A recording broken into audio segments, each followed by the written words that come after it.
All right, who's ready for our next chapters? We had finished book 3 and we were moving on to book 4, and it was Recall the Light, I believe. Recalled to the Light.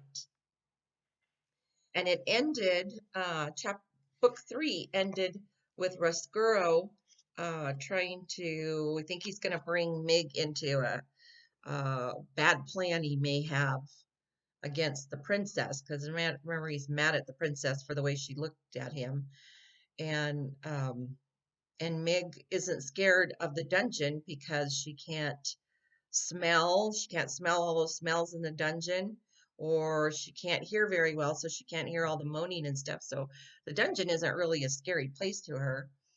But chapter 34 is Kill 'em even if they're already dead. Reader, you did not forget about our small mouse, did you?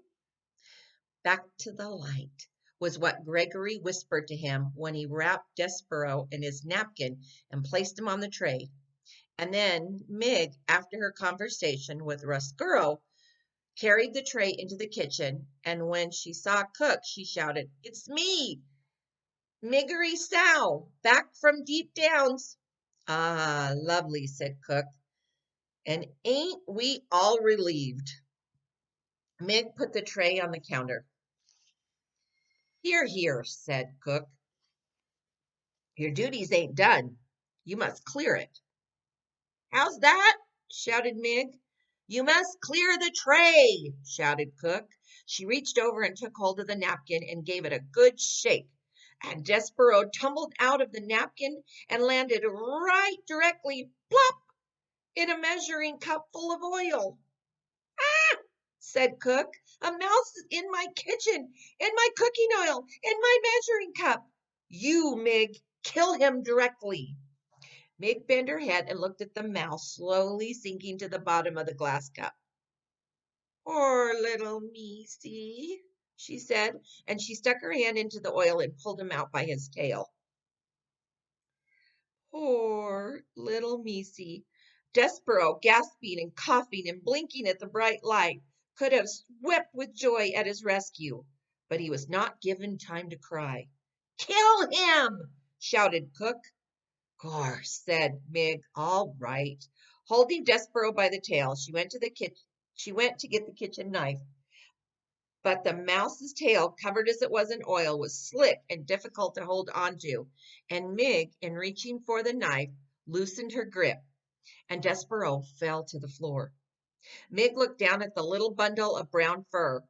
"Gore," she said, "that killed him for sure." "Kill him even if he's already dead," shouted Cook. "That's my philosophy with mice. If they're alive, kill 'em. If they're dead, kill 'em.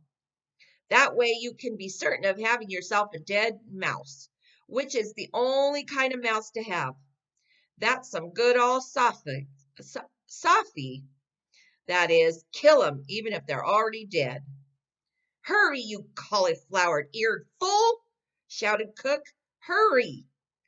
Despereaux lifted his head from the floor. The afternoon sun was shining through the large kitchen window. He had time to think about how miraculous the light was, and then it disappeared and Mig's face loomed into view. She studied him, breathing through her mouth. "Little Meesy," she said, "ain't you going to skedaddle?" Despereaux looked for a long moment into Mig's small, concerned eyes, and then there came a blinding flash and the sound of metal moving through air as Mig brought the kitchen knife down, down, down. Despereaux felt a very intense pain in his hindquarters. He leapt up and into action. Reader, he scurried. He scurried like a professional mouse. He zigged to the left. He zigged to the right. "Gore!" shouted Mig. "Missed him." And this is where she's saying she missed him. And there he is. There's the kitchen knife coming down. And there's Despereaux trying to take off, trying to scurry. "Ain't that a surprise?" said Cook, just as Despereaux scurried under a crack in the pantry door.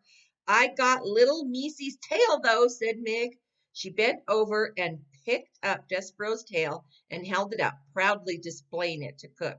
So, shouted Cook, what good will that do us when the rest of 'em has disappeared into the pantry?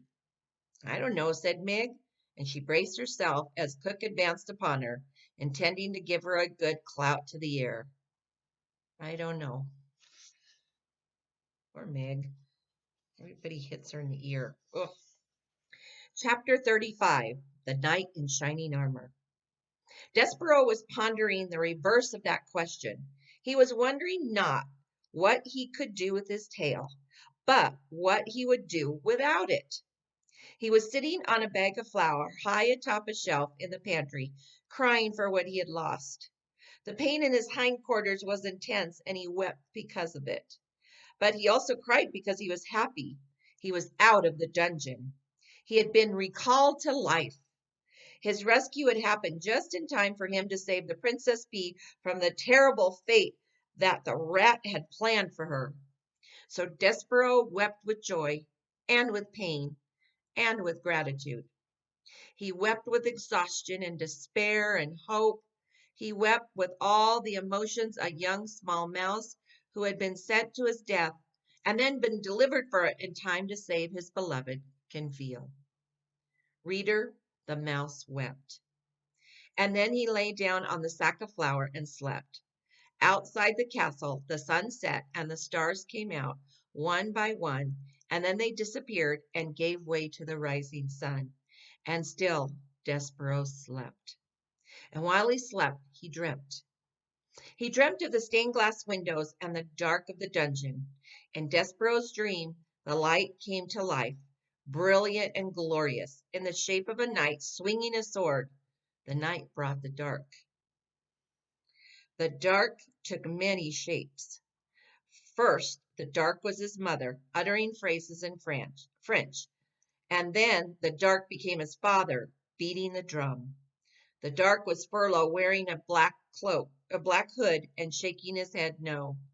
And the dark became a huge rat, smiling a smile that was evil and sharp. So everything that was dark was bad.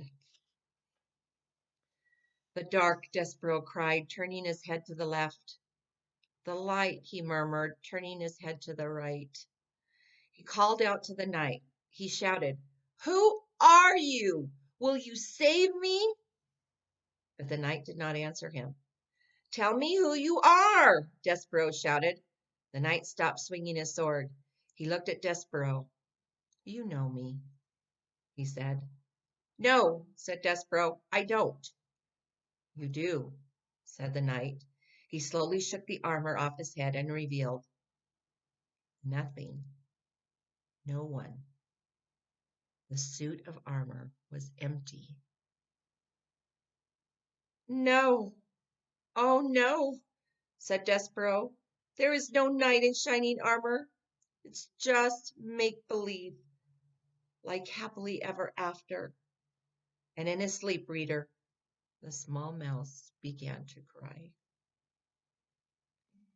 We're going to stop there. And I will continue chapter 36, What Mig Carried, tomorrow. I hope you're enjoying the book. This is all we have left. Just a little bit here. That's it. We're more than halfway done. Right? Have a good evening, afternoon, whenever you're watching this. Remember, I love you.